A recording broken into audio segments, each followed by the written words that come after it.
இன்னைக்கு பாட்காஸ்ட்னு வந்தபோது நான் இதை பற்றி பேசணும்னு நினச்சேன். ம். Toxic relationships. நிறைய பேர் வந்து இந்த டாக்ஸிக் ரிலேஷன்ஷிப்ஸில் தான் மாட்டிக்கிறாங்க. மெயினாக பார்த்தீங்கன்னா நிறைய பர்சனாலிட்டி டிஸார்டர்ஸ் இருக்குது.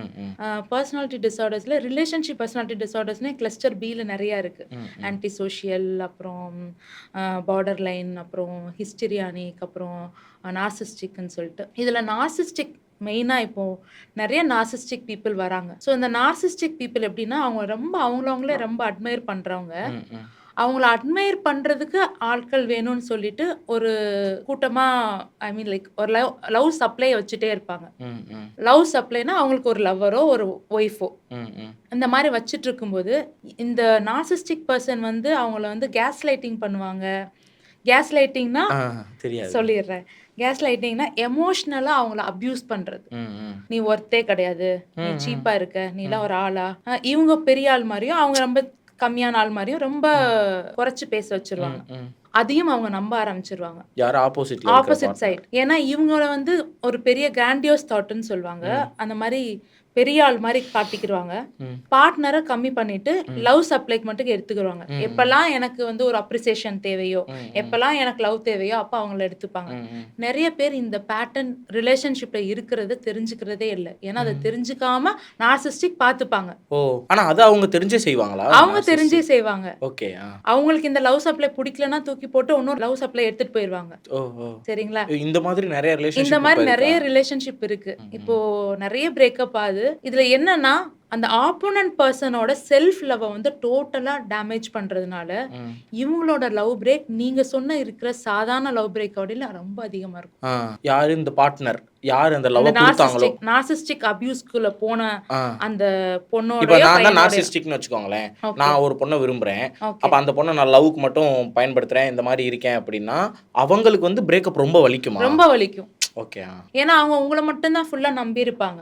நீங்க அந்த மாதிரி கொஞ்சம் ஷோ ஆஃபும் பண்ணுவீங்க. ஃபர்ஸ்ட் எடுத்தோடனே லவ் பாம்பிங் பண்ணிடுவாங்க.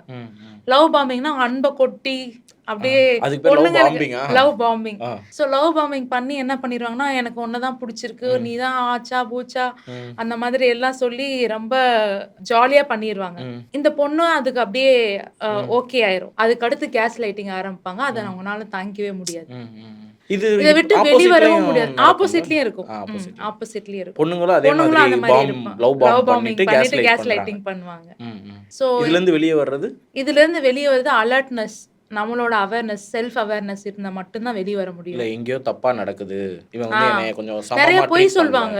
அந்த பொய் சொல்றத கண்டுபிடிக்க தெரிஞ்சிருக்கணும். நம்ம ஓவர் லவ்ல வந்து நம்ம பிளைண்டா இல்லாம அந்த பொய் சொல்றத கண்டுபிடிக்க தெரிஞ்சிருந்தோம்னா இட் வில் பி ஃபைன். எப்படி மேம் பொய் சொல்றத கண்டுபிடிக்க தெரியுதுன்னா? இது ஏதோ ஸ்கில் மாதிரி சொல்றீங்க.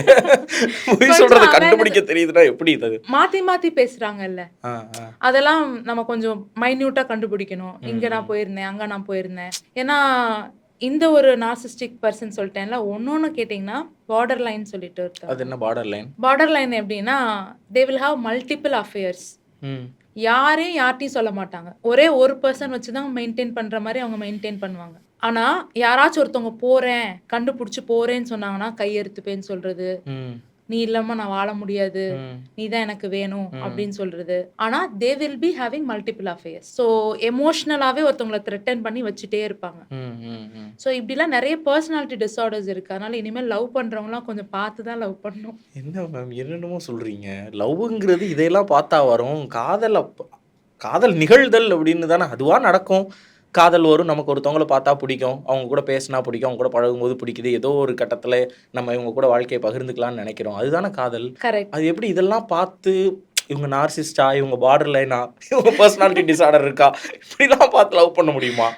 பண்றது முடியாதுதான். ஆனா பண்ணதுக்கு அப்புறம் ஒரு வேளை அந்த மாதிரி சிம்டம்ஸ் தெரிஞ்சதுன்னா ஒரு சின்ன ஒப்பீனியன் எடுத்துட்டு கூட அவங்க வந்து டிசைட் பண்ணலாம் லைஃபை. ஏன்னா ஒரு லைஃப் லாங் சஃபரிங் போறதுக்கு பதிலா முதல்ல ஒரு ப்ரிகாஷனரியா நம்ம தெரிஞ்சுக்கிறது வந்து நல்லது இல்லையா? நல்லது ரொம்ப நல்லது. ஸோ அதனால தான் இதை நான் லவ்வுக்குன்னு மட்டும் சொல்ல வரல.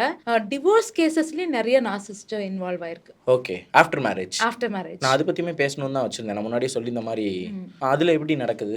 கல்யாணம் முடிஞ்சதுக்கு அப்புறம் பிசிக்கல் அபியூஸ், அடிக்கிறது, நான் இப்படிதான் இருப்பேன் அந்த மாதிரி போறது நிறைய இருக்கு.